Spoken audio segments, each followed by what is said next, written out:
Hi everybody. नमस्कार. Welcome to our channel Lawpedia. अब तक आपने लीगल टर्म्स रिट्स के बारे में तो मतलब सुना होगा. आज की मतलब हमारी क्लास के अंदर में मैं आपको कुछ एक्सप्लेन करूंगा कि what are the different types of writs. ये एक बहुत ही मतलब इम्पोर्टेंट है कॉन्स्टिट्यूशनल थ्योरी के अंदर. And according to article 3(2) it confirms the right to remedy for the enforcement of the fundamental rights of an aggrieved citizen. तो इसके अंदर जो मेन जो है जो बात है इसमें रिट्स के अंदर में और ये कॉन्स्टिट्यूशन के अंदर में आर्टिकल 32 बहुत ही इम्पोर्टेंट अपनी अहमियत रखता है. और बिना इसके आर्टिकल 32 के ये कॉन्स्टिट्यूशनल के अंदर में बहुत ही मतलब एक जैसे कि बोलेंगे कि मतलब एक खालीपन वो एक थोड़ा सा होगा, फील होगा इसके अंदर में. इसके अंदर जैसे कि डॉक्टर अंबेडकर साहब ने भी कहा कि article 32 as the most important article of the constitution, an article without which this constitution will be null. It is a very soul of the constitution and the very heart of it. Under this, the Supreme Court has ruled that Article 32 is a basic feature of the Constitution. Hence, it cannot be abridged or taken away even by way of an amendment to the Constitution. It contains the following four important provisions. Now we can explain. Number one provision is the right to move the Supreme Court by appropriate proceedings for the enforcement of the fundamental rights is guaranteed. Now, number 2 point, the Supreme Court shall have power to issue directions or orders or writs for the enforcement of any of the fundamental rights. The writs issued may include habeas corpus, mandamus, prohibition, certiorari, and the quo warranto. Now I will explain you all these types of writs. Now come to point number one. That is a habeas corpus. Habeas corpus है क्या?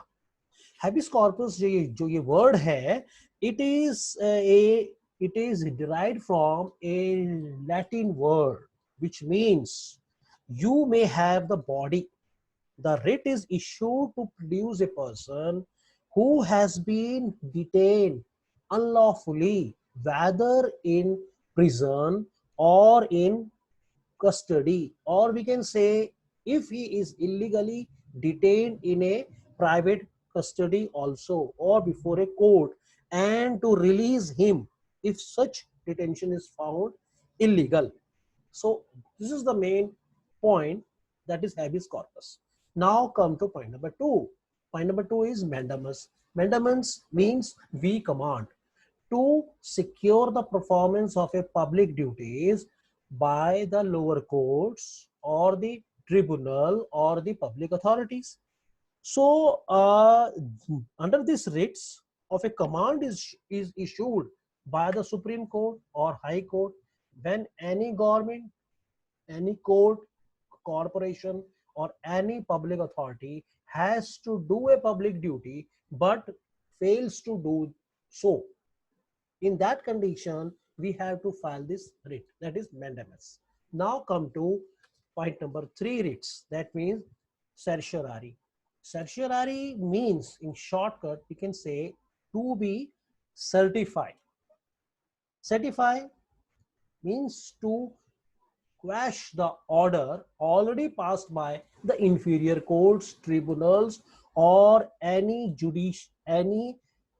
quasi judicial authority. Under this, there are the several conditions which are to be necessary for issue of the writ certiorari. A point, there should be a court. Number one point is that there must be a court. Then number two is any tribunal or an officer having legal authority to determine the question with a duty to act judicially. means that officer should act in his judicial capacity.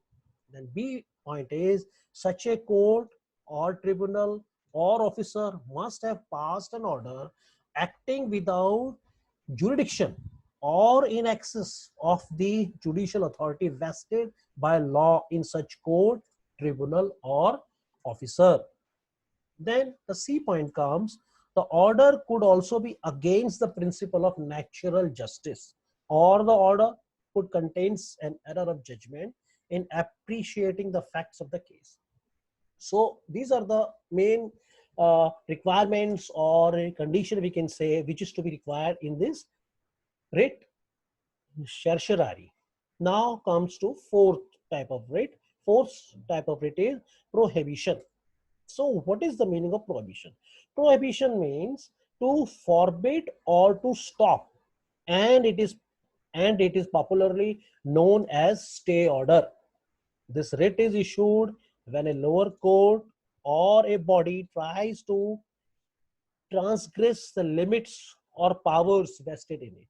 The writ of prohibition is issued by any high court or the Honorable Supreme Court to any inferior court or quasi-judicial body, prohibiting the latter from continuing the proceeding in a particular case, where it has no jurisdiction to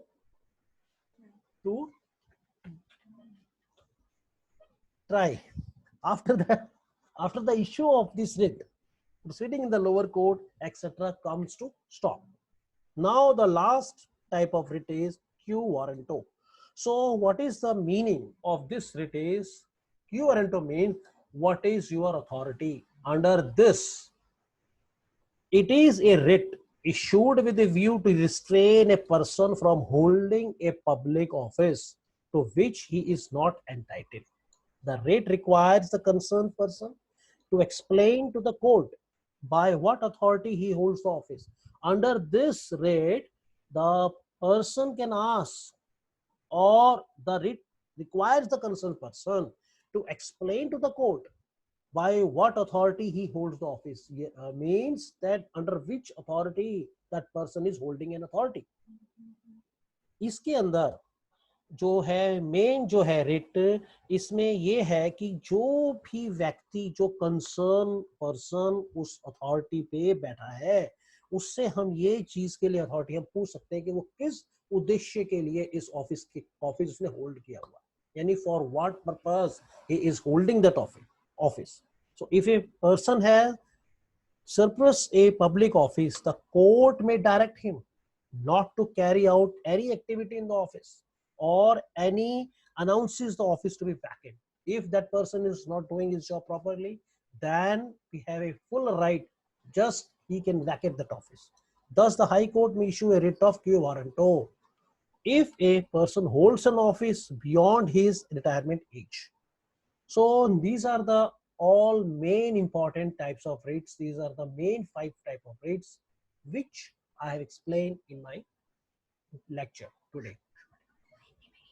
Thanks a lot. Okay.